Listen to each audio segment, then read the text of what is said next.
Je suis pharmacien et aujourd'hui on va parler de la vitamine D.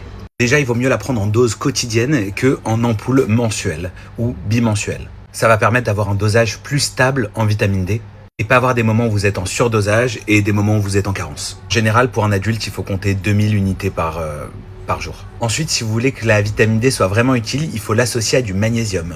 Donc quoi qu'il arrive, vitamine D et magnésium, c'est toujours ensemble et tous les jours. On parle souvent de la vitamine K2 pour aller avec la vitamine D. Et en fait, c'est utile si vous prenez de la vitamine D pour les os. Si c'est pour l'immunité, ça ne sert à rien. En général, on dit que la vitamine D, elle doit se prendre avec du gras parce qu'il y aura une meilleure assimilation. Maintenant, dans les faits, ce que je remarque, c'est que ça soit les ampoules ou que ça soit les gouttes, elles sont déjà mélangées dans de l'huile de colza généralement.